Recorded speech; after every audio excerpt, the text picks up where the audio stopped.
Ya, Assalamualaikum warahmatullahi wabarakatuh. Selamat pagi semuanya. Selamat datang di acara kita yang berjudul Peran Pajak pada Masa Pandemi. Perkenalkan, nama saya Salsabila Putri Wadani. Saya di sini sebagai MC. Dan sebelumnya saya ucapkan terima kasih banyak karena telah mendaftar dan bergabung bersama kami untuk mengikuti webinar kali ini.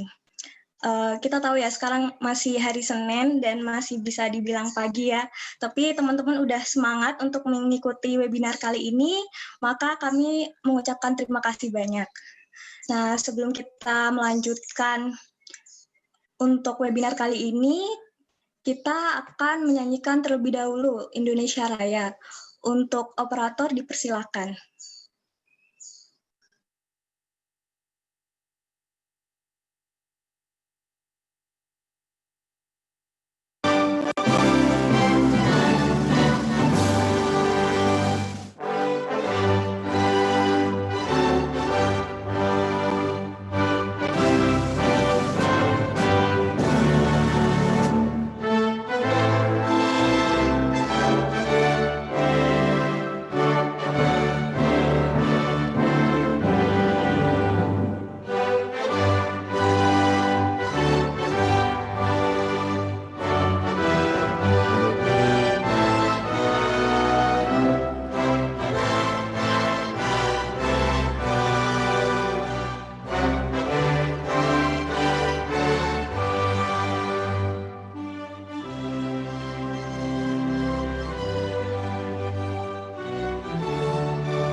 Baik, untuk selanjutnya saya akan menjelaskan terlebih dahulu apa saja sih yang akan kita paparkan dalam webinar kali ini. Kita akan membahas tentang peran pajak dalam masa pandemi. Jadi untuk narasumber akan menjelaskan terlebih dahulu apa saja dampak-dampak dari pandemi. Karena kita udah menghadapi pandemi ini dari bulan Maret tahun kemarin hingga sekarang kita masih menghadapinya. Jadi pandemi pasti mempengaruhi beberapa sektor dalam kehidupan kita, khususnya dalam perekonomian. Nah, untuk selanjutnya narasumber akan menjelaskan tentang apa sih peran pajak dan apa saja kebijakan pajak yang telah dibentuk oleh pemerintah sebagai respon dalam adanya pandemi kali ini. Nah, sebelum kita materinya, saya akan memperkenalkan terlebih dahulu moderator kita, yaitu bernama Tasya Aulia Putri Anggraini. Biasa dipanggil dengan Tasya, lahir tanggal 1 Juli tahun 2000. Untuk riwayat pendidikannya dimulai dari tahun 2006 di SD Negeri 066662 Medan.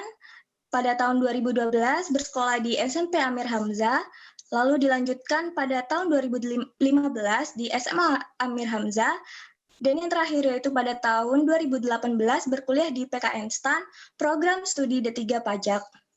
Untuk pengalamannya sendiri, Kak Tasya ini memiliki banyak pengalaman.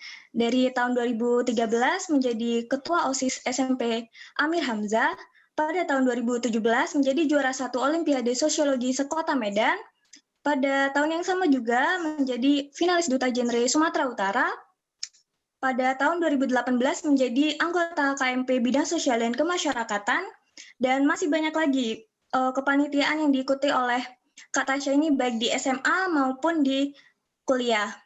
Kita bisa tahu ya, ternyata Kak Tasya ini selain aktif di akademik, ternyata juga di kepanitiaan atau organisasi juga aktif ya. Jadi kita nggak usah ragu dengan Kak Tasya. Nah, tanpa berlama-lama lagi, mari kita sambut moderator kita. Untuk Kak Tasya, kami persilahkan. Baik, terima kasih Salsabila selaku MC yang telah memberikan saya kesempatan untuk melanjutkan rangkaian acara pada pagi hari ini. Sebelumnya, izinkan saya untuk menyapa teman-teman yang sudah hadir. Semoga kita semua diberi kesehatan dan informasi yang kita dapatkan pada pagi hari ini bisa bermanfaat bagi kita semua. Seperti yang kita tahu bahwa sudah hampir 1 tahun, Indonesia mengalami masa-masa sulit akibat pandemi ini. Pandemi COVID-19 ini tidak hanya menyerang kesehatan masyarakat, tetapi juga menyerang perekonomian Indonesia. Hal ini terjadi seiring dengan dilaksanakannya kebijakan pemerintah mengenai social distancing dan juga WFA. Kebijakan pemerintah ini membuat aktivitas masyarakat menurun secara drastis dan memberikan kerugian yang sangat besar bagi ekonomi kita. Bahkan, Indonesia telah resmi kembali mengalami resesi setelah terakhir kali terjadi pada tahun 1992. Hal ini membuktikan bahwa dampak pandemi ini sangat mempengaruhi kondisi perekonomian kita. Pemerintah saat ini tidak bisa hanya fokus pada kesehatan, pada sektor kesehatan saja, karena di satu sisi pemerintah juga harus fokus untuk menjaga stabilitas perekonomian kita. Karena saat ini pun masyarakat tidak hanya takut akan COVID, justru sebagian besar masyarakat lebih takut akan kelaparan. Nah, berbagai upaya diupayakan pemerintah untuk meredam dampak dari pandemi COVID-19 ini. Salah satu upaya yang digunakan pemerintah adalah dengan menggunakan peran pajak. Nah, lalu bagaimana sebenarnya peran pajak ini digunakan pada masa pandemi ini? Marilah kita simak pemaparan dari narasumber kita, Nufail Al-Azza. Tak kenal maka tak sayang, sebelumnya izinkan saya untuk membacakan profil singkat dari beliau. Beliau bernama lengkap Nufail Al-Azza, pria kelahiran 10 September tahun 2000. Beliau pernah mengenyam pendidikan di Sekolah Negeri 02 Bangsri pada tahun 2006, SMP Negeri 1 Jepon pada tahun 2012, SMA Negeri 1 Blora pada tahun 2015, dan pada tahun 2018 beliau berkuliah di PK Instan jurusan D3 Pajak. Nah, Kak Nufail, mohon izin sebelum memaparkan materinya, saya ingin menyampaikan bahwa pemaparan materi akan berlangsung selama 30 menit. Kemudian selanjutnya akan diikuti dengan sesi tanya jawab. Nah, bagi para peserta yang telah hadir, boleh sambil menyimak narasumber menyampaikan materi, boleh juga menyantumkan pertanyaan-pertanyaan di chat yang telah tersedia. Terima kasih. Tes, apa suara saya sudah terdengar? Terdengar, Kak. Terima kasih. Assalamualaikum warahmatullahi wabarakatuh. Sesuai dengan yang sudah dijelaskan oleh MC dan moderator, pada pagi hari ini saya akan bertugas untuk memaparkan materi sebagai narasumber. Nah, langsung saja saya akan melakukan share screen ya teman-teman untuk berbicara mengenai apa sih dampak atau kebijakan pajak di masa pandemi ini dan perannya gitu.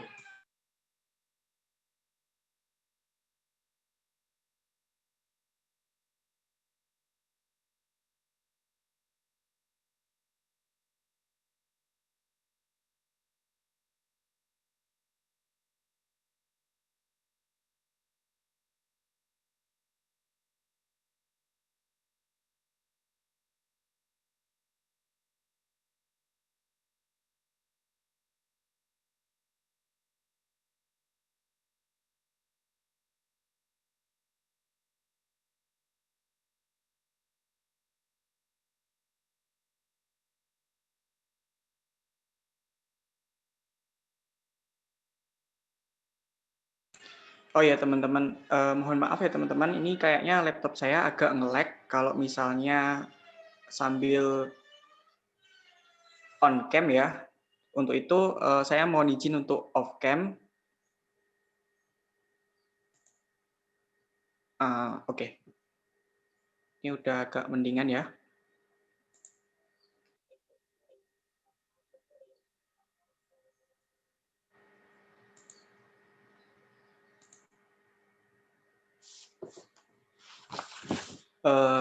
Assalamualaikum warahmatullahi wabarakatuh. Selamat pagi teman-teman, dan semoga kita selalu dalam lindungan Allah Subhanahu wa Ta'ala. Pertama dan utama, saya ucapkan terima kasih sudah hadir pada kesempatan kali ini untuk mengikuti mini webinar yang kami laksanakan. Nah, seperti yang sudah kalian baca pada pamflet yang telah kami bagikan, pada kesempatan kali ini kami akan membahas gitu tentang peran pajak di masa pandemi agar sebagai generasi muda kita itu mengetahui tentang peran krusial pajak di dalam kondisi seperti ini. Nah, kemudian sebelum kita beranjak lebih jauh lagi, alangkah baiknya kita terlebih dahulu mendefinisikan sebenarnya apa sih itu pajak. Jadi gini teman-teman, ketentuan dari definisi pajak itu diatur dalam Undang-Undang Ketentuan Umum dan Tata Cara Perpajakan atau Undang-Undang KUP pasal 1 ayat 1 yang berbunyi, pajak adalah kontribusi wajib kepada negara yang terutang oleh orang pribadi atau badan yang bersifat memaksa berdasarkan undang-undang dengan tidak mendapatkan imbalan secara langsung dan digunakan untuk keperluan negara bagi sebesar-besarnya kemakmuran rakyat. Nah, dari definisi ini maka sebenarnya kita itu bisa mengambil setidaknya ada 4 ya teman-teman, ciri-ciri pajak. Yang pertama itu adalah kontribusi wajib. Apa sih maksudnya kontribusi wajib itu? Jadi gini teman-teman, arti dari kontribusi wajib itu adalah bahwa setiap warga negara yang telah memenuhi syarat sebagai wajib pajak memiliki kewajiban untuk membayar pajak. Kemudian yang kedua, bersifat memaksa. Bersifat memaksa itu memiliki arti bahwa apabila seseorang telah memenuhi syarat subjektif dan syarat objektif, maka wajib untuk membayar pajak. Dan yang ketiga, itu adalah tidak mendapatkan imbalan langsung, yang artinya transaksi pembayaran pajak itu tidak sama dengan transaksi ekonomi pada umumnya gitu ya teman-teman. Jadi manfaat dari pajak itu nggak akan kita terima secara langsung, tapi akan kita terima dalam bentuk perbaikan jalan raya, kemudian fasilitas kesehatan gratis bagi keluarga, beasiswa pendidikan, ataupun dalam bentuk peningkatan infrastruktur. Kemudian yang keempat, digunakan untuk keperluan negara bagi sebesar-besarnya kemakmuran rakyat. Memiliki makna bahwa pajak itu memiliki orientasi untuk kemakmuran dan menempatkan rakyat sebagai target utama. Nah, kemudian pada mini webinar kali ini, saya akan menyorot 2 subbab utama yang akan kita bahas, seperti yang telah dijelaskan tadi. Yang pertama, itu adalah overview mengenai dampak pandemi COVID-19 pada perekonomian yang akan berfungsi sebagai intermezzo atau pengantar yang mengkaji korelasi antara pandemi dan kondisi perekonomian. Kemudian yang kedua adalah kebijakan perpajakan di masa pandemi. Sebagai bagian dari fungsi regulasi ya. Oke. Berdasarkan keterangan dari Direktorat Jenderal Pajak Kementerian Keuangan, Surya Utomo, yang dijelaskan kemarin pada saat peringatan Hari Pajak ya, pada tahun 2020 dengan tema Bangkit Bersama Pajak dengan Semangat Gotong Royong, setidaknya itu ada 3 fenomena teman-teman, 3 fenomena utama yang akan muncul karena adanya COVID-19. Yang pertama itu adalah penurunan konsumsi rumah tangga atau daya beli. Tentu saja hal ini disebabkan karena di masa sekarang itu masyarakat cenderung untuk menahan uangnya gitu ya teman-teman. Karena dengan tujuan untuk kestabilan konsumsi. Di mana kalau misalnya kita berbicara dalam konteks kebijakan publik disebut sebagai pemerataan konsumsi atau consumer smoothing. Berkaitan dengan sifat dari pandemi itu sendiri, yaitu ketidakpastian yang berkepanjangan. Dan yang terakhir, adanya akumulasi pelemahan ekonomi secara global.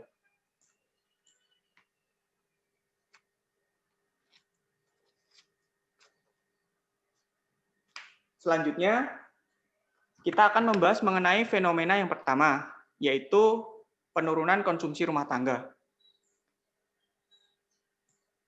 Nah, seperti yang bisa kalian lihat pada tabel tersebut, kita itu bisa melihat bahwa pengeluaran konsumsi rumah tangga itu menurun dari triwulan 2 tahun 2019 ke triwulan 2 pada tahun 2020 dengan besar penurunan sebesar 4,7%.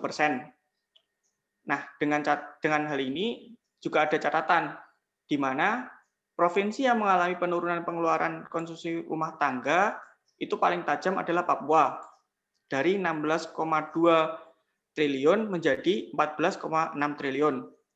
Artinya itu memiliki selisih sekitar 1,6 triliun ya. Nah, akibat dari kondisi ini tuh sebenarnya kalau kita melihat pada konsekuensi ekonomi dengan kacamata helikopter itu sangat banyak teman-teman. Tapi ada 3 hal yang dapat kita garis bawahi karena 3 hal ini termasuk dalam dampak langsung ya. Yang pertama itu adalah demand pasar secara agregat menurun. Hal ini dikarenakan orang-orang itu seperti yang sudah saya jelaskan tadi itu cenderung untuk menghold uang mereka atau menahan uang mereka untuk keluar guna consumer smoothing. Kemudian yang kedua, perumahan atau PHK alias pemutusan hubungan kerja para pekerja dan buruh sebagai konsekuensi penurunan permintaan barang ya. Permintaan barang dan jasa, dan yang ketiga itu adalah lesunya ekonomi. Karena hal-hal ini, maka akhirnya pertumbuhan ekonomi itu menjadi turun. Nah, hal ini dapat kita lihat pada laporan BPS pada triwulan 2 tahun 2020, di mana pertumbuhan ekonomi kita itu senilai negatif 5,32%. Lalu fenomena yang kedua adalah ketidakpastian yang berkepanjangan. Seperti yang dapat kita lihat pada grafik, kenaikan penderita COVID-19 yang saya capture dari statistik yang disediakan oleh JHU CSSE COVID-19 Data atau Center System Science Engineering itu terus mengalami peningkatan ya teman-teman grafiknya. Bahkan pada tanggal 8 Januari kemarin terjadi peningkatan yang luar biasa ya, yaitu sebesar 10.617 penderita, sehingga memaksa pemerintah itu melakukan kebijakan PSBB lagi. Nah, di sini tuh Giopinak, peneliti IMF, mengatakan karantina besar yang sedang terjadi sekarang ini memperlihatkan kenyataan gelap bagi para pengambil keputusan yang menghadapi ketidakpastian yang parah terkait dengan durasi dan intensitas guncangan ekonomi. Nah, di Indonesia itu sendiri, Menteri Keuangan Sri Mulyani menyatakan ketidakpastian ekonomi masih akan berlanjut sehingga pada tahun 2021 Indonesia itu akan cenderung mengalami penurunan ekonomi lagi. Karena hal itu, maka target pertumbuhan ekonomi pada tahun 2021 harus terkoreksi dari yang sebelumnya 5,5% menjadi 5%. Lalu sejalan dengan amanat Undang-Undang Nomor 2 Tahun 2020, defisit APBN tahun 2021 direncanakan untuk turun menjadi 5% dari PDB. Angka defisit yang masih relatif tinggi ini merupakan pilihan objektif sebagai upaya melanjutkan penanganan pandemi COVID-19 dan program pemulihan ekonomi nasional. Ketika posisi penerimaan itu belum sepenuhnya pulih ya, karena adanya insentif pajak dan keringanan. Dan yang terakhir, kita akan membahas fenomena terakhir, yaitu mengenai pelemahan ekonomi skala global. Pelemahan ekonomi skala global itu membuat ekspor Indonesia menurun. Nah, berdasarkan data yang saya kumpulkan dari BPS, pada tahun 2019 dan 2020 dengan range Januari sampai November, karena kemarin saya belum menemukan data untuk ekspor Desember tahun 2020, bisa kita lihat bahwa pada tahun 2019, nilai total ekspor kita yang terdiri dari migas dan non-migas itu senilai 152,32 miliar US dollar. Dan pada tahun 2020 hanya menjadi 146,67 miliar US dollar. Turunnya daya ekspor Indonesia pada saat ini itu sebenarnya sangat banyak penyebabnya, tapi hal yang langsung dapat kita analisis itu ada dua. Yang pertama itu adalah karena menurunnya tingkat permintaan global terhadap produk Indonesia dikarenakan pandemi ya. Karena kalau misalnya pandemi, rata-rata usaha itu menutup usahanya dengan melalui kebijakan lockdown yang dilakukan oleh pemerintah di luar negeri. Kemudian yang kedua, karena adanya pembatasan perdagangan dari berbagai negara sebagai bagian dari langkah mitigasi penyebaran COVID-19. Nah, dari tiga fenomena yang terjadi, sebenarnya kita itu bisa menarik kesimpulan, teman-teman, bahwa sebenarnya kalau kita misalnya melihat dalam skala ekonomi makro, COVID-19 itu mengakibatkan pelemahan ekonomi secara signifikan ya, mulai dari pertumbuhan negatif, sulitnya policy maker untuk membuat keputusan, sampai turunnya daya ekspor. Oke. Tadi kan kita udah ngebahas tentang korelasi antara COVID-19 dan dampaknya pada perekonomian. Kali ini kita akan mulai membahas mengenai peran pajak di masa pandemi. Tetapi sebelum itu, mari kita mengenal lebih dahulu fungsi pajak. Fungsi pajak itu setidaknya ada 4 ya. Yang pertama itu adalah reguleran, budgeter, stabilisator, dan yang terakhir redistribusi. Yang pertama adalah fungsi reguleran. Fungsi reguleran atau fungsi mengatur disebut juga fungsi tambahan atau support, merupakan suatu fungsi di mana pajak itu dipergunakan oleh pemerintah sebagai alat untuk mencapai tujuan tertentu. Nah, di masa pandemi inilah fungsi pajak sebagai reguleran itu sangat dioptimalkan melalui pembentukan regulasi-regulasi seperti insentif dan keringanan pajak. Kemudian yang kedua adalah fungsi budgeter. Fungsi budgeter memiliki arti bahwa pajak adalah alat untuk memasukkan sebanyak-banyaknya uang ke kas negara pada waktunya yang akan digunakan untuk membiayai pengeluaran negara. Fungsi ini itu dioptimalkan ketika dalam kondisi normal atau pertumbuhan ekonomi ya teman-teman. Kalau misalnya dalam kondisi seperti ini, fungsi budgeter sangat ditekan. Kemudian yang ketiga, stabilisator. Dengan adanya pajak, pemerintah memiliki dana untuk menjalankan kebijakan yang berhubungan dengan stabilisasi harga, sehingga inflasi itu dapat dikendalikan. Hal ini itu bisa dilakukan oleh pemerintah antara lain seperti dengan cara mengatur peredaran uang di masyarakat melalui pajak. Maksud saya pemungutan pajak ya teman-teman. Kemudian penggunaan pajak yang efektif dan efisien. Atau bisa disebut sebagai belanja pemerintah atau dalam ilmu ekonomi biasa disebut sebagai government spending. Kemudian yang keempat adalah fungsi redistribusi. Pajak yang sudah dipungut oleh negara akan digunakan untuk membiayai semua kepentingan umum, termasuk juga untuk membiayai pembangunan, sehingga dapat membuka kesempatan kerja yang pada akhirnya akan dapat meningkatkan pendapatan masyarakat. Nah, ini adalah bagian yang terakhir ya teman-teman, yaitu terkait dengan kebijakan perpajakan di masa pandemi sebagai bagian dari fungsi reguleran. Kebijakan perpajakan di masa pandemi itu difokuskan pada dua aspek. Yang pertama itu adalah dukungan di dalam sektor kesehatan, dan yang kedua adalah dukungan di dunia usaha dan pemulihan ekonomi. Dukungan di dalam sektor kesehatan itu meliputi sektor pajak, sektor cukai, dan sektor kepabeanan.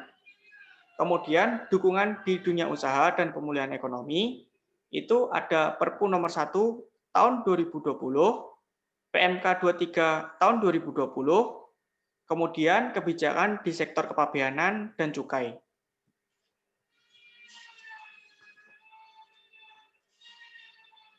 Nah, untuk mendorong pemulihan COVID-19 secara nasional, pemerintah telah membuat regulasi dalam bidang perpajakan, yaitu fasilitas perpajakan dalam rangka penanganan dampak pandemi COVID-19.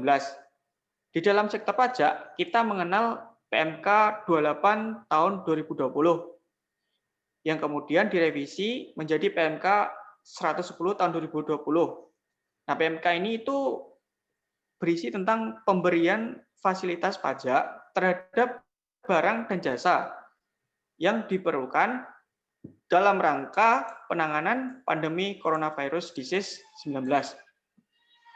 Kemudian, barang yang digunakan dalam rangka pandemi COVID-19 itu contohnya seperti obat-obatan, peralatan laboratorium, vaksin, peralatan pendeteksi atau detection machine, kemudian peralatan untuk perawatan pasien, APD atau alat pelindung diri, dan peralatan pendukung lainnya yang dinyatakan oleh pihak tertentu untuk keperluan penanganan COVID-19.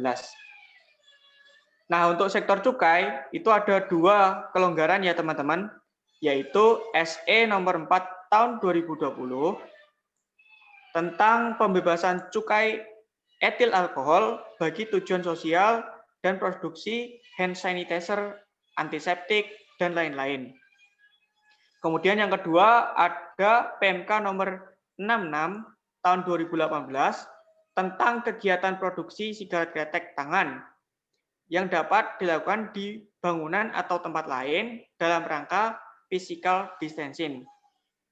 Adapun produksi sigaret kretek tangan itu merupakan produksi rokok oleh buruh, di mana proses produksinya itu terdiri dari 3 tahapan, yaitu pemrosesan daun tembakau, proses wrapping atau pelintingan rokok, dan proses pengemasan serta persiapan distribusi.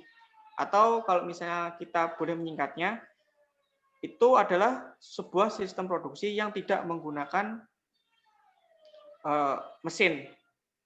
Kemudian untuk sektor kepabeanan itu ada banyak ya teman-teman, mulai dari relaksasi impor barang untuk penanggulangan COVID-19, kemudian ada SOP DJBJ BNPB nomor 1 BNPB 2020 tentang percepatan pelayanan impor barang untuk penanggulangan COVID-19. Nah, ini contoh nyatanya itu kemarin yang vaksin itu ya. Vaksin itu untuk pelayanan impornya dipercepat. Kemudian sistem online INSW untuk mempercepat proses pengajuan permohonan rekomendasi BNPB. Keempat, ada PMK nomor 171 tahun 2019 tentang pembebasan bea masuk atas impor barang oleh pemerintah yang digunakan untuk kepentingan umum. Kemudian ada PMK nomor 70 tahun 2012 tentang pembebasan bea masuk atau cukai atas impor barang kiriman, hadiah untuk keperluan ibadah umum, amal, sosial, atau kebudayaan. Kemudian yang keenam, relaksasi pelayanan kawasan berikat agar dapat memproduksi masker, APD, hand sanitizer untuk kebutuhan dalam negeri. Kemudian yang terakhir, itu ada PMK nomor 34 tahun 2020 tentang pembebasan bea masuk atas impor barang untuk penanganan COVID-19. Kemudian yang kedua itu adalah dukungan pemerintah di dalam dunia usaha dan pemulihan ekonomi. Di sini itu ada Perpu nomor 1 tahun 2020, ada PMK nomor 23 tahun 2020, kemudian kebijakan di sektor kepabeanan dan sektor cukai.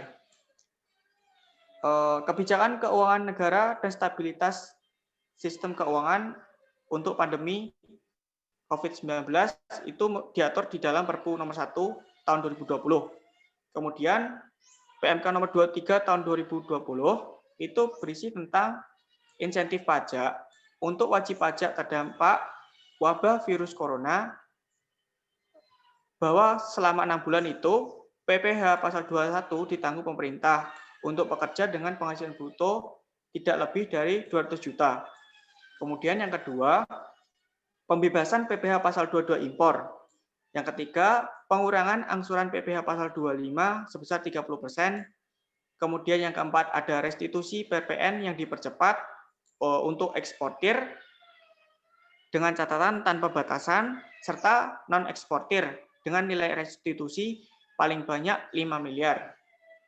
Kemudian di sektor kepabeanan ada PMK nomor 44 tahun 2020 tentang insentif pajak untuk perusahaan pengguna fasilitas kemudahan impor tujuan ekspor atau KITE dan KITE industri kecil dan menengah atau IKM.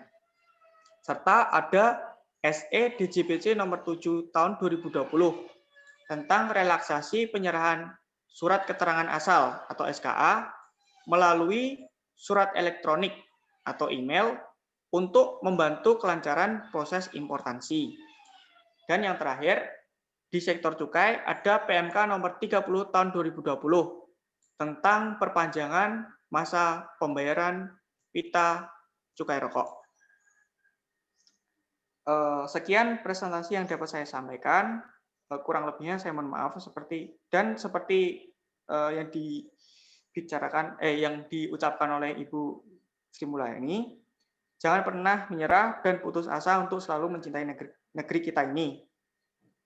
Lalu untuk waktu dan tempat saya kembalikan ke moderator. Baik, terima kasih Kak. Izin untuk meng-highlight sedikit dari pemaparan materi tadi. Nah, sebenarnya kan masih banyak masyarakat yang masih bertanya kemana uang pajak mereka gitu kan Kak. Nah, sebenarnya karena adanya pandemi ini juga sebenarnya sedikit enggaknya menunjukkan kalau misalnya emang pajak ini ya memang dari dan untuk rakyat gitu ya kan Kak. Jadi emang di sini masyarakat bisa ngelihat kalau misalnya uang pajak yang mereka bayarin itu nggak sia-sia karena bakal disalurkan ke mereka juga. Dan contohnya dengan adanya insentif-insentif yang diberikan dan fasilitas-fasilitas yang diberikan. Nah, kalau kita lihat dari fasilitas dan insentif tadi, itu ada fasilitas yang berhubungan langsung sama kesehatan untuk penanganan dampak dari COVID ini. Misalnya kayak memproduksi masker, pembebasan untuk produksi masker, dan lain-lain gitu ya kan. Nah, ada juga yang insentif yang khusus untuk wajib pajak. Nah, ini sebenarnya pun kalau misalnya kita bongkar lebih dalam, ini sebenarnya juga bakal berdampak ke masyarakat luas juga, karena sebenarnya kan ini tuh fungsinya kan untuk meringankan beban dari wajib pajak. Nah, supaya usaha mereka tetap berjalan dan jangan sampai mengalami kebangkrutan gitu ya kan Kak. Nah, jadi supaya kalau misalnya banyak yang bangkrut kan juga bakal banyak yang jadi pengangguran karena PHK. Terus juga, nah ini juga bakal memperparah perekonomian kita kalau misalnya sampai terjadi. Jadi bisa kita lihat kalau misalnya pandemi, pemerintah juga udah berusaha dengan semampunya dan menggunakan peran pajak ini untuk membantu masyarakat Indonesia menghadapi pandemi COVID ini. Nah, selanjutnya kita masuk ke sesi tanya jawab. Untuk peserta yang ingin bertanya, silahkan menuliskan pertanyaannya di kolom chat.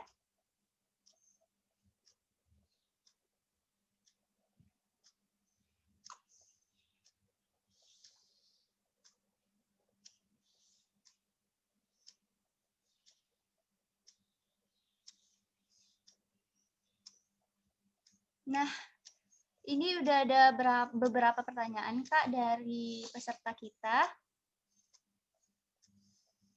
Yang pertama itu ada dari Meitita ya. Nah, dia bertanya, pertanyaannya adalah, izin bertanya, Kak, kira-kira sebagai generasi muda apa yang bisa kita lakukan buat membantu negara? Nih, gimana nih, Kak, jawabannya untuk pertanyaan dari Meitita ini?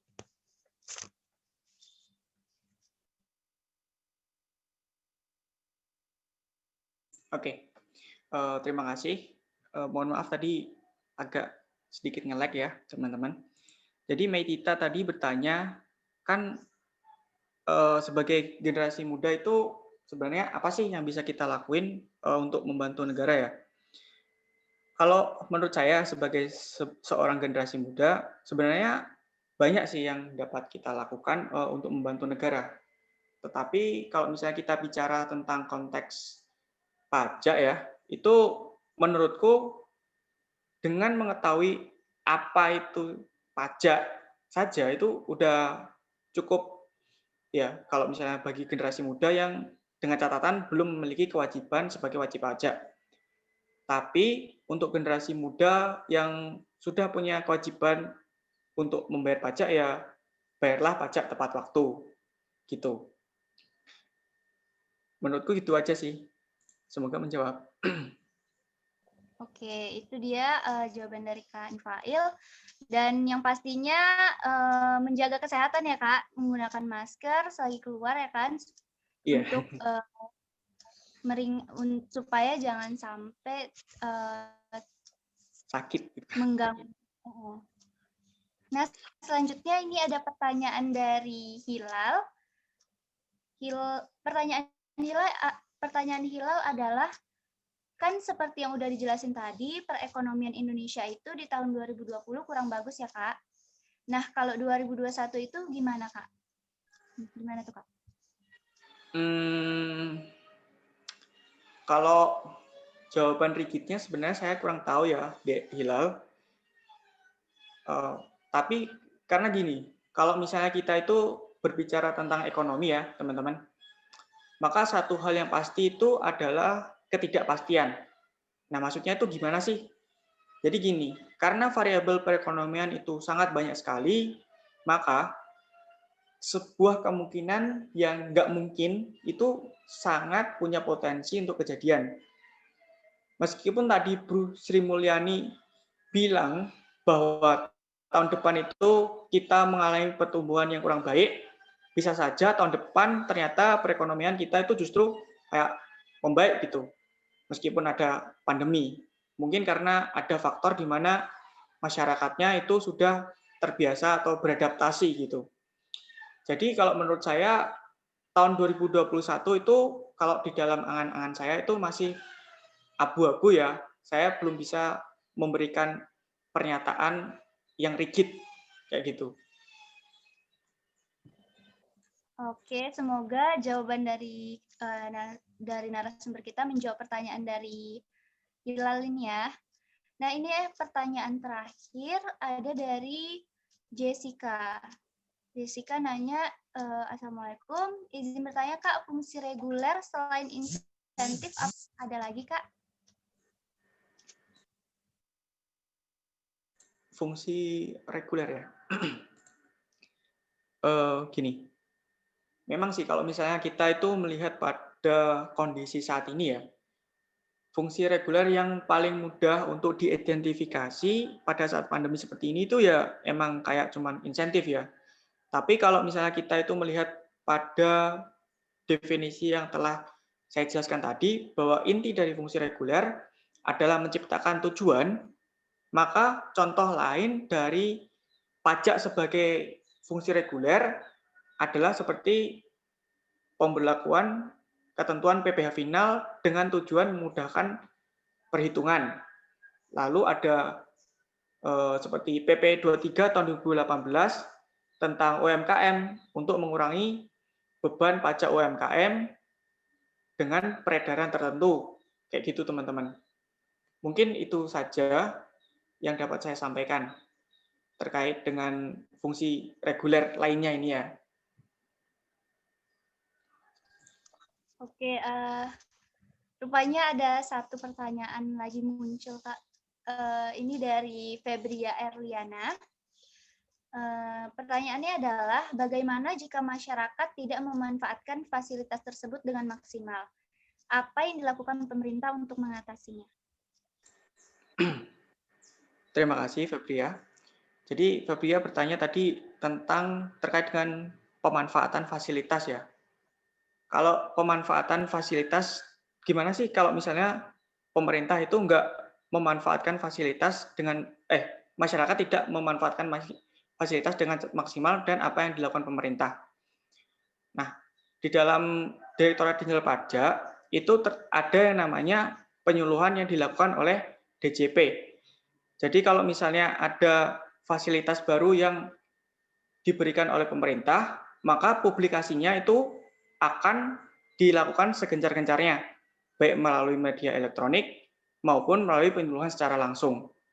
Jadi dengan adanya metode-metode seperti ini itu diharapkan masyarakat itu mau gitu memanfaatkan fasilitas. Kan seperti yang kita ketahui, orang itu nggak mau memanfaatkan fasilitas pajak itu bisa aja karena dia itu nggak tahu dan bisa saja karena dia itu memang tidak bisa gitu. Jadi DJP juga memberikan fasilitas untuk masyarakat mengakses fasilitas untuk mengakses fasilitas-fasilitas itu tadi gitu. Baik, sebenarnya emang isu tentang fasilitas yang tidak dimanfaatkan ini sempat menyebar dan banyak dibahas ya kan Kak, waktu awal-awal fasilitas ini tuh diberikan gitu kan. Emang sih masih menjadi suatu kendala. Masalah itu emang masih menjadi suatu kendala, tapi semoga aja ke depannya masyarakat bisa lebih cepat mendapatkan informasi mengenai fasilitas yang ada ini. Nah, saya ingin mengucapkan terima kasih kepada narasumber kita dan kepada peserta yang telah hadir. Karena tidak terasa kita sudah sampai di penghujung acara. Semoga informasi yang kita dapatkan pada webinar pagi ini itu bisa bermanfaat bagi kita semua. Selanjutnya saya kembalikan kepada MC. Terima kasih. Baik, kita udah mengikuti pemaparan dari narasumber dan moderator tadi, dan itu sangat menarik ya, tentang pajak, terus tentang pandemi, karena itu up to date banget ya, karena kita masih menghadapinya. Jadi apa yang disampaikan dari narasumber itu sangat penting ya, karena dimulai dari dampak COVID, ada 3 macam dampak COVID, yaitu dari konsumsinya yang menurun, terus adanya ketidakpastian, lalu sampai dengan pelemahan ekonomi secara global. Nah, dengan adanya pajak yang memiliki 4 fungsi, pemerintah membuat beberapa kebijakan dari sektor kesehatan maupun dari bisnis atau ekonomi sendiri. Dimulai dari untuk kesehatan, pemerintah memberikan fasilitas untuk barang atau jasa yang mendukung untuk menangani COVID ini. Lalu untuk usaha misalkan ada fasilitas PPH, untuk UMKM juga, dan sebagainya. Tapi seperti yang tadi ada pertanyaan, misalkan masih adanya masyarakat yang masih belum memanfaatkan fasilitas ini dengan maksimal, namun pemerintah telah berupaya untuk melakukan sosialisasi sehingga diharapkan masyarakat bisa memanfaatkan fasilitas ini dengan maksimal. Nah, tak terasa kita sudah berada di penghujung acara.